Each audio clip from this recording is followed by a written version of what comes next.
कि मेरे देश में मस्तिष्क परिवर्तन का नियोजित कार्यक्रम चल रहा है, पूरी तरह व्यवस्थित कार्यक्रम चल रहा है। आर्य समाज इसे देख रहा है कि कौन दिमाग को खराब कर रहा है, कौन बिगाड़ना चाह रहा है और कैसे बिगाड़ रहा है, केवल और केवल आर्य समाज देख रहा है और लोग इसे देख नहीं पा रहे हैं, या देखकर जानबूझ करके भी आंखें बंद किए हुए हैं। वो नहीं जानते कितना विनाशकारी वातावरण बन सकता है। आओ मैं आपको रामायण की एक घटना से आपका परिचय कराता हूं। रामायण के अंदर एक मंथरा नाम की एक पात्र है। कौन है बोलो? मंथरा। ये कौन है मंथरा? ये मंथरा है महारानी कैकेयी की सेविका है, उनकी दासी है। और वो अट्टालिका पे चढ़ करके देखती है तो चारों तरफ बड़ा सुंदर वातावरण है, अयोध्या नगरी को दुल्हन की तरह सजाया जा रहा है, लेकिन उसे पता नहीं है कि प्रोग्राम क्या है। तो उसने तुरंत देखा कि बराबर की अट्टालिका पर कौशल्या की दासी भी वहां खड़ी हुई है। तो उससे पूछा कि भाई क्या प्रोग्राम है, ये सब क्या हो रहा है? तो माता कौशल्या की दासी ने बता दिया कि प्रातःकाल श्री राम को राजा बनाया जाएगा, इसीलिए ये सारी तैयारी चल रही है। उसने 1 मिनट लगाई, नीचे आ गई और महारानी कैकेयी के पास जाती है और वहां देखती है महारानी कैकेयी विश्राम कर रही हैं और जाते ही कहती है अब तुम विश्राम करो, तुम सोती रहो, अब तुम्हारा भाग्य भी सोने वाला है, तुम्हारे दिन उल्टे होने वाले हैं, तुम्हारा जीवन खराब होने वाला है। जब ऐसी बातें सुनी महारानी कैकेयी ने तो कहा तेरा दिमाग तो ठीक है, क्या बोले चली जा रही है? अरे क्या हो गया तेरे दिमाग को, क्या बात है, क्या कौन सी खबर है? तो वो कहती है मेरे पास ऐसी खबर है कि तुम चौंक जाओगी। यानी बता जरा कौन सी खबर है? तो वो कहती हैं सुबह सुबह होते ही श्री राम को राजा बनाया जाएगा, ये खबर है। तो महारानी कैकेयी को वह सुन करके निश्चित आश्चर्य हुआ। लेकिन आप ये बताओ माता कैकेयी को, महारानी कैकेयी को ये बात सुनकर अच्छा लगा कि बुरा लगा? जरा जोर से बोलो एक बार। अच्छा लगा, इतना अच्छा लगा कि अपने गले का हार उतार करके मंथरा को दे दिया कि ले ये तेरा पुरस्कार है, तूने बहुत अच्छी जानकारी दी है। लेकिन प्यारे बंधुओं, मंथरा को ये अच्छा नहीं लगा और मंथरा ने अपने वाणी के तीरों को थोड़ा और तेज किया। उसने अपनी वाणी में थोड़ा और प्रभाव डाला और तरीके से कहा, और इस तरीके से कहा कि महारानी कैकेयी को यह समझा दिया कि ये जो होने वाला है ये अच्छा नहीं होने वाला है, न तेरे लिए अच्छा है न तेरे बेटे के लिए अच्छा है। ये सारा का सारा राज परिवार तुम्हें दासी जैसा बना देगा, इसीलिए तुम्हें जगने की जरूरत है। अरे तुम जग जाओ, तुम अपने भविष्य को सुधार लो। और महारानी कैकेयी ऐसी स्थिति में आ गई कि उन्होंने कहा मंथरा से अच्छा ऐसा होगा तो ये बता, तू ही बता मैं क्या करूं? तो मंथरा कहती है मेरे पास एक प्रोग्राम है, तुम्हारे वरदान है राजा पर धरोहर के रूप में, तुम वरदानों को ले लो और वरदानों को लेकर के तुम एक में भरत को राजा बना दो और राम को वनवास भेज दो, तुम्हारा काम हमेशा हमेशा के लिए ठीक हो जाएगा, फिर कोई टेंशन लेने की जरूरत नहीं पड़ेगी। प्यारे बंधुओं, महारानी कैकेयी को मंथरा समझा रही है, लेकिन ऐसे ही मत मांग लेना। कब मांगना? पहले सुनिश्चित हो जाए कि राजा मेरे वरदान दे ही देगा। कैसे सुनिश्चित करना है?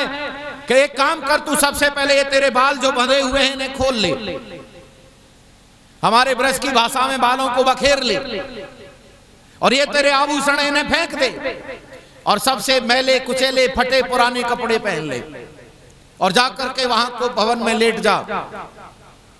प्यारे बंधुओं, जरा इस सिचुएशन को अपने घर में कल्पना करके देखो कैसा होगा। किसी घर में अगर ऐसा वातावरण बन जाए तब कैसा होगा? वही घटना वहां घटित हुई। राजा आया और राजा महारानी कैकेयी को देखते ही घबरा गया, भाई ये प्रोग्राम क्या चल रहा है? महारानी कैकेयी से बड़ी बड़ाई किया है क्या? बताओ, उसको दंडित किया जाए। महारानी कैकेयी कहती है नहीं, मेरी तबीयत बिल्कुल ठीक है और मेरा अपमान भी किसी ने नहीं किया है। तब फिर कहता ये प्रोग्राम क्यों बनाया है? फिर तब महारानी कैकेयी कहती है कि मेरे वरदान थे आपके पास, आपने वो मुझे दिए नहीं और मुझे ऐसा लगा कि आप देना नहीं चाहते हैं, इसीलिए प्रोग्राम बनाया। तब महाराजा दशरथ कहते हैं हे देवी, तुम्हें कितना समय हो गया इस घर में रहते, तुम इस कुल की बधू हो और तुम्हें अपने वंश के बारे में पता नहीं चला। अरे हम तो उस परिवार, उस वंश परंपरा के लोग हैं, प्राण तो जा सकते हैं लेकिन वचन बोलो नहीं जा सकते हैं। आपने ऐसा कैसे सोच लिया कि वरदान नहीं दिए जाएंगे? आप मांगो, हम वरदान देने को तैयार हैं। फिर भी महारानी कैकेयी कहती है नहीं, मुझे विश्वास नहीं हुआ, मुझे विश्वास दिलाओ। राजा दशरथ कहते हैं मेरे चारों बेटे मेरे प्राण की तरह हैं, मैं चारों बेटों की सौगंध खाता हूं, और अगर तुम्हें और भी विश्वास ना हो तो तुम जानती हो राम मेरे लिए सबसे ज्यादा प्रिय है। मैं राम की शपथ खाकर कहता हूं कि तुम वरदान मांगो, मैं आपको देने को तैयार हूं। जब रानी को यह पता चल गया कब ये वरदान दे ही देगा, तो कहती है पहला वरदान यह है कि मुझे मेरे राज्य, मेरे बेटे के लिए, भरत के लिए राज्य चाहिए। राजा ने 1 मिनट नहीं लगाया, वन दिया। दूसरा वरदान है 14 वर्ष के लिए राम को वनवास दिया जाना चाहिए। तो राजा एकदम हिल गया और कहता है हे देवी, ये दूसरा वरदान बदल लो तुम। वो ये नहीं कहता मैं नहीं दूंगा, लेकिन वरदान बदलने के लिए अनुनय विनय करता है, बार बार प्रार्थना करता है, लेकिन रानी बदलने को तैयार नहीं है। मैं यहां एक बार फिर से कह रहा हूं, रानी के दिमाग में कुछ और चल रहा है और उसे संशोधन करने की अब राजा दशरथ की ताकत नहीं रह गई है। प्यारे बंधु, यहां तो बस आपको मैं इतना बताना चाहता हूं, जिस मां कैकेयी को राम सबसे प्रिय लगते थे, आज राम के प्रति कोई बात सुनने को तैयार नहीं है। और यही हाल मेरे देश का है। जिन्हें कभी राम अच्छे लगते थे अब उन्हें राम अच्छे नहीं लगते हैं। इतना दिमाग खराब हो गया है मेरे देश के लोगों का। शायद अब अंदाजा लग गया होगा मैं कहां ले जा रहा हूं आपको। जिनको राम अच्छे लगते हैं आज उन्हें राम अच्छे नहीं लगते, जिनको कृष्ण अच्छे लगते थे आज उन्हें कृष्ण अच्छे नहीं लगते। अनेकों लांछन लगाने को तैयार हैं। जिन्हें मनु हमारे सबसे बड़े पुराने दादा हैं, वो दादा किसी को अच्छा नहीं लग रहा है आज। ना ही गीता अच्छी लग रही है, ना गंगा अच्छी लग रही है, ना सनातन अच्छा लग रहा है। देखो देश का कितना बड़ा दुर्भाग्य है, जो सनातन सारे संसार को मार्ग दिखाता रहा था, आज उस देश में लोग कह रहे हैं सनातन को खत्म करके हटेंगे। इससे बड़ा और दिमाग खराब क्या हो सकता है? क्यों जी, मेरी बात पहुंच रही है आप तक? कमाल की बात है, जो सनातन कभी समाप्त नहीं होता, उसे अकल के कोलू को सनातन को समाप्त करने के लिए चले हुए हैं। और एक नूतन होता है, एक पुरातन होता है और सनातन होता है। नूतन वह होता है जो नया होता है, पुरातन पुराना होता है, और सनातन वह होता है जो आदि से अंत तक एक जैसा रहता है, उसे कभी समाप्त नहीं किया जा सकता। प्यारे बंधुओं, इस संसार के अंदर जो नियम काम कर रहे हैं वो सनातन है, जरा खत्म करके दिखाओ। अरे तुम्हारे शरीर में जो जीवन चल रहा है वो सनातन है, उसे खत्म करके दिखाओ। पहले उनसे पूछो सनातन को जानते हो क्या? वो सनातन को नहीं जानते, लेकिन सनातन का विकृत स्वरूप यहाँ चलने को दिख रहा है, इसीलिए उनका दिमाग खराब हो रहा है या उनका दिमाग खराब किया जा रहा है। प्यारे बंधु, मेरे देश में ऐसे ऐसे लोग हैं जिनके सामने खड़े होकर तुम जय श्री राम कर दो एक बार, है जी, जरा बोलो क्या करना है, जय श्री राम, तो पता है बौखला जाते हैं। माइक हाथ में लगा हो तो माइक फेंक के मार देते हैं, अगर उनके कुर्सी पास में हो तो कुर्सी फेंक के मार देते हैं। मैं ठीक कह रहा हूं क्या? इतना ज्यादा दिमाग खराब हो रखा है उन लोगों का। अब अंदाजा लगाओ बंधु, कितना बड़ा विनाशकारी षड्यंत्र मेरे भारत देश में चल रहा है। मस्तिष्क परिवर्तन किया जा रहा है। यहाँ बड़े बड़े बैठे हैं लोग, मंच लगा लगा करके भाषण दे रहे हैं, भारत देश के लोगों का दिमाग खराब कर रहे हैं। जातिवाद में बांट रहे हैं, संप्रदायवाद में बांट रहे हैं, मानवता का पाठ नहीं पढ़ा रहे हैं, और जो लोग गलत कर रहे हैं उनका भी विरोध करने को तैयार नहीं है, उनका तुष्टीकरण से उनका सम्मान कर रहे हैं। बताओ कितना बड़ा दुर्भाग्य है। स्वयं का दिमाग खराब है, दूसरों का भी दिमाग खराब करने पर लगे हुए हैं। ऐसी स्थिति जब पैदा होती है तब मैं आपसे निवेदन करूंगा दिमाग ठीक कैसे होगा। तो आओ एक उदाहरण आपको दिमाग ठीक करने का भी बता देता हूं।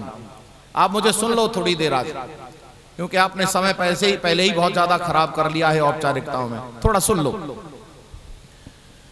एक मुंशी राम नाम का नौजवान था, एक मुंशी राम। क्या नाम था बोलो? कोतवाल नानक चंद जी का बेटा था। नौजवान है। अच्छा, कैसा नौजवान है इसे देख लो पहले। इस नौजवान का परिचय सुनो क्या है।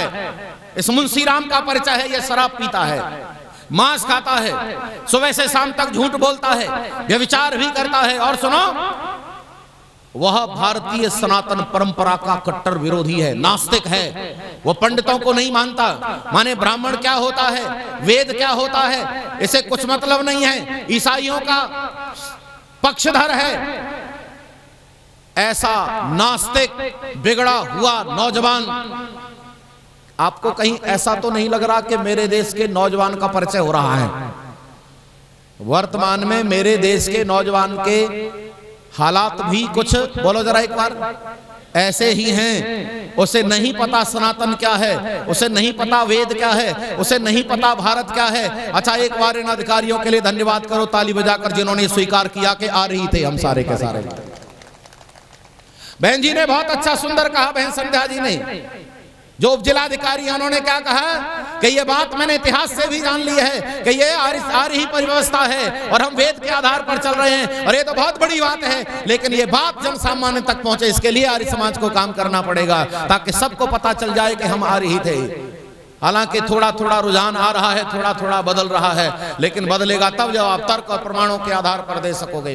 सुनो, ये नौजवान मुंशी राम इतना बिगड़ा हुआ है, बिगड़ने की पराकाष्ठा है, लेकिन जब कोतवाल नानक चंद जी को खबर आई, अंग्रेजों की सरकार में कोतवाल थे, बरेली की घटना है, कोतवाल नानक चंद से कहा सुनो, यहाँ एक स्वामी दयानंद, एक बहुत बड़े पंडित जी आए हैं, एक महात्मा आए हैं, उनका भाषण होना है।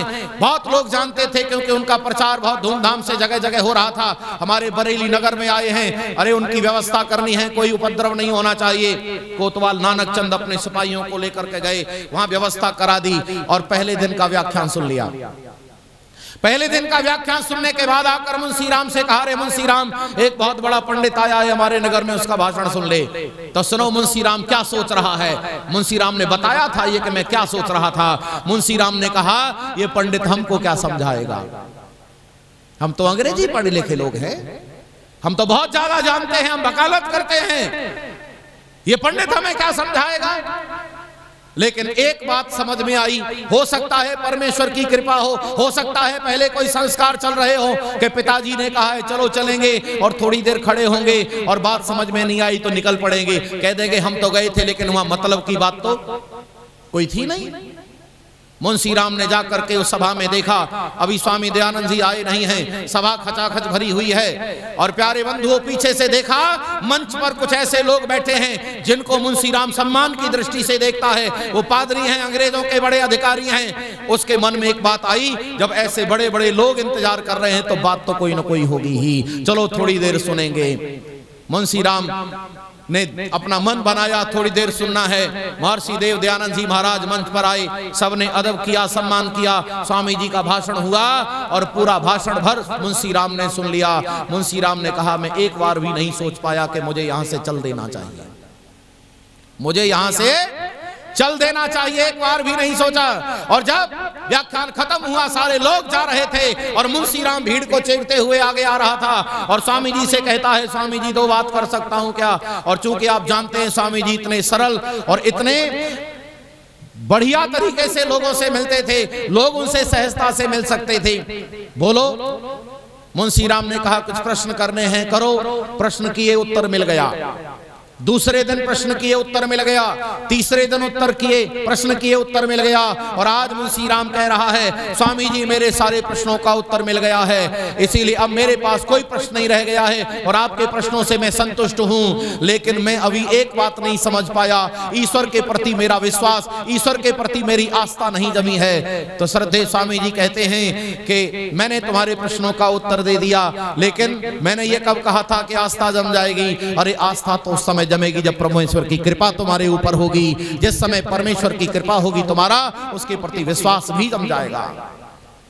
ये वो मुंशी राम है जो बिगड़े से बिगड़ा था, लेकिन ये कितना सुधर गया, जरा सारांश में सुन लो। ये वो मुंशी राम, बिगड़ा हुआ मुंशी राम धीरे धीरे सुधरा, और इतना सुधरा कि वो स्वामी श्रद्धानंद बन गए।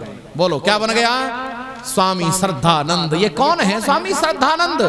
ये वो हैं स्वामी श्रद्धानंद जो रॉलेट एक्ट का विरोध करते हुए एक जुलूस निकाला जा रहा था चांदनी चौक पर। वहां पर अंग्रेज आ गए, बंदूक की नोक आगे करके कहते हैं, रे महात्मा आगे मत बढ़ना, नहीं तो गोलियों से छल्ली कर दिया जाएगा। ये वो मुंशी राम है जो श्रद्धानंद बनकर कहते हैं अपना सीना चौड़ करके, अरे तुम में हिम्मत है तो गोली चलाओ, ये सन्यासी पीछे हटने वाला नहीं है। ये वो सन्यासी है। आज भी चांदनी चौक पर मूर्ति लगी हुई गवाही दे रही है कि स्वामी श्रद्धानंद ने राष्ट्र के लिए अपने आप को समर्पित कर दिया था। हिम्मत है तो गोली चलाओ। ये वो है स्वामी श्रद्धानंद जो जामा मस्जिद पर खड़े होकर के नॉन मुसलमान ने कभी भाषण दिया हो, लेकिन ये वो हैं अकेले एक आर्य जिन्होंने वेद मंत्र पढ़कर तमेहना पितावसो मंत्र पढ़ करके सारे हिंदू मुसलमानों को व्याख्यान किया था और सबने बड़े अच्छे से सम्मान के साथ सुना था। राष्ट्र कल्याण के लिए उनका संबोधन आज भी इतिहास में लिखा हुआ है कि वो एकमात्र ऐसे सन्यासी हैं जिन्होंने मुसलमानों की मस्जिद पर खड़े होकर के व्याख्यान दिया था। ये वो है स्वामी श्रद्धानंद जिन्होंने गुरुकुल की आवश्यकता महर्षि दयानंद से समझी थी और उन्होंने सबसे पहला गुरुकुल स्थापित किया। फिर से गुरुकुलों की परंपरा को स्थापित करने वाले स्वामी श्रद्धानंद हैं। विद्या के क्षेत्र में अद्वितीय योगदान देने वाले स्वामी श्रद्धानंद हैं। उन्होंने गुरुकुल कांगड़ी के नाम से बनाया जो आजकल विश्वविद्यालय कांगड़ी के नाम से प्रसिद्ध है। प्यारे बंधु, इन्होंने कन्याओं के लिए पाठशाला खोली। जब उन्होंने ये समझा कि ईसाई लोग अपना ईसाइयत का प्रचार कर भारत की संस्कृति के साथ खिलवाड़ कर रहे हैं, भारत के लोगों का मस्तिष्क परिवर्तन करके ईसाई बनाने की कोशिश कर रहे हैं, तो उन्होंने कन्याओं के लिए पाठशाला भी खोली। ये वो है स्वामी श्रद्धानंद। ये वो स्वामी श्रद्धानंद हैं जो उर्दू में चलने वाले पत्र पत्रिका थे उन्हें हिंदी में प्रकाशित करने का कार्य किया। और सुनो जरा एक बार, ये वो स्वामी श्रद्धानंद हैं जो दबाव और अत्याचारों के कारण लोग विधर्मी हो गए थे, उनको शुद्ध करके फिर से आर्य बनाने का कार्य किया था। ये वो है स्वामी श्रद्धानंद, वेद के प्रति अपना जीवन लगाने वाले। और सुनो, इतिहास में आज शायद आपको ऐसा कोई व्यक्ति नहीं मिलेगा जिसने आर्य समाज के साथ जुड़कर अपना सर्वस्व दान करने के लिए तैयार हो गया हो, जिसने 1 इंच भूमि अपने बच्चों के लिए नहीं रखी हो। ऐसा सर्वस्व दान करने वाला, अपना तन मन धन सब कुछ आर्य समाज के लिए दान कर दिया, ऐसा है वो स्वामी श्रद्धानंद। आज आपसे कल्पना करके कहा जाए दान दे दो तो लोग सोच में पड़ जाते हैं, लोग थोड़ा दे देते हैं तो ज्यादा समझते हैं। लेकिन ये स्वामी श्रद्धानंद वो हैं जिन्होंने अपने बच्चों को बुलाया गुरुकुल की पाठ कक्ष में, बताओ मैं ये लिख दिया है मैंने, मेरे पास एक कोठी है उसे भी दान करना है, बताओ तुम अगर बच्चों तुम चाहो तो इसे ले सकते हो। इंद्र विद्या वाचस्पति हरिचंद दोनों बेटों ने बिना विचार किए उस पर साइन कर दिए, क्योंकि साइन नहीं करते तो बच्चों की पैतृक संपत्ति उनको मिल जाती। अच्छा, कमाल है वो बाप जो अपने बच्चों के लिए भी नरक कर आर्य समाज के साथ राष्ट्र की सेवा कर रहा है, और कमाल के हैं वो बेटे जो अपने पिता के साथ खड़े हो जाते हैं। यह है वो विचारधारा कि इसमें पागलपन आता है, और पागल जब आता है तो राष्ट्र का कल्याण होता है। ये साधारण काम नहीं है। आर्य समाज को आप लोगों ने अच्छे से समझा नहीं है। अरे अपने लोगों ने ही कितना समझा है, काश हम ही समझ लेते तो पंडित लेखराम की तरह हमारे विचार भी उन्नत होते और सब कुछ बार देने की तैयारी हम कर रहे होते। हम भी पंडित चम्मूपति एमए की तरह लोगों के साथ जुड़ करके बता रहे होते कि क्या है योगेश्वर कृष्ण का चरित्र, क्या है। लोगों ने उल्टी उल्टी किताबें लिखी, गलत विचारधारा का विरोध करने के लिए पंडित चम्मूपति एमए ने ग्रंथ लिखा था। प्यारे बंधु, आओ हमें विचार करना पड़ेगा कि अगर हमें वाकई में अपने राष्ट्र को संभालना है तो हम किस तरह से आगे बढ़ेंगे, तब जाकर के राष्ट्र का कल्याण हो सकेगा। यह है मस्तिष्क परिवर्तन, और आर्य समाज चाहता है जिनके दिमाग खराब हो गए हैं उनको ठीक कर दिया जाए ताकि समाज का वातावरण ठीक हो जाएगा। क्या लगा आपको स्वामी श्रद्धानंद से मिलकर? एक बिगड़े से बिगड़ा नौजवान भी सुधर सकता है अगर उसे ठीक जानकारी उपलब्ध करा दी जाए। अरे बोलो हाँ या ना?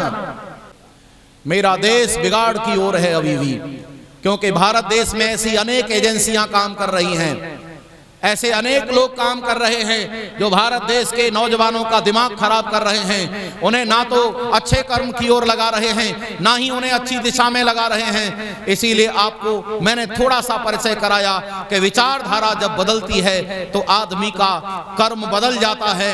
अरे भारत के अंदर रहने वाले लोगों की विचारधारा बदल जाती है तो उनका भारत के प्रति प्रेम नहीं रहता है, वो विदेश के गीत गाने लग जाते हैं। अरे मैं ठीक कह रहा हूं क्या? वो विदेश के गीत गाने लगते हैं। और कमाल तो तब होता है इस विचारधारा को अगर कोई ठीक से समझाने लगे तो उन्हें खटकने लगता है। आर्य समाज स्वस्थ विचारधारा के साथ है। आपको बताना चाहता है आर्य समाज वैचारिक आंदोलन है। जोर से बोलो, क्या है? आर्य समाज वैचारिक आंदोलन है। हम मस्तिष्क को ठीक करने का प्रोग्राम बनाते हैं। ऋषि दयानंद का संदेश है कि वेदों की ओर लौटोगे तो स्वस्थ विचार मिलेंगे, और वेद से अलग चले जाओगे तो बीमार विचार मिलेंगे। 100 से अधिक देशों में देखा जाने वाला भारतीय संस्कृति और ऋषियों द्वारा दिए गए ज्ञान व संस्कारों को समर्पित आर्य विचारों का प्रचार करने वाला विश्व का एकमात्र सबसे बड़ा चैनल वैदिक प्रचार।